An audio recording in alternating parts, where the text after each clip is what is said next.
প্রথমে দেখুন মাটিটা ভালোভাবে রোটার দিয়ে বাওয়া হয়েছে। এই দেখুন একদম চূর্ণ বিচূর্ণ, তারপরে ভেলি করা হয়েছে। তারপরে এই যে গর্ত খোঁড়া হয়েছে, গর্ততে দেখুন সার গোবর এগুলো দেওয়া হয়েছে।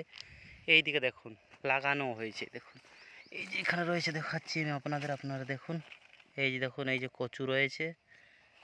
আপনারা অনেকেই এমন রয়েছেন যারা কচু চেনেন না। এই যে এখানে আমি সেচ করছি, দেখতে পাচ্ছেন ওই যে সেই নদীতে দেখিয়েছিলাম আগের ভিডিওতে, ওইখান থেকেই জল উঠছে।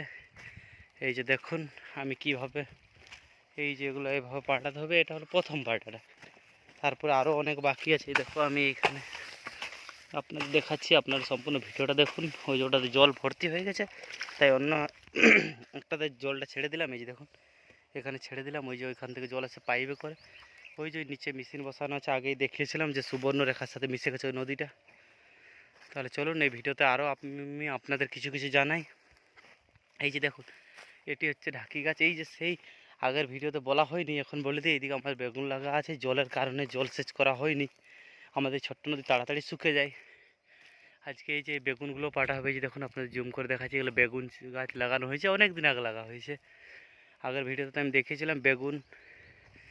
এই যে এটা হচ্ছে আমাদের, এই যে দেখতে পাচ্ছেন এই যে গাছগুলো, এগুলো এগুলো সম্পূর্ণ আমাদের। এখানে কচু লাগানো হবে। যদি আপনাদের ভিডিওটি ভালো লেগে থাকে অবশ্যই লাইক কমেন্ট সাবস্ক্রাইব করে আমাকে সাপোর্ট করবেন। ধন্যবাদ। রাধে রাধে।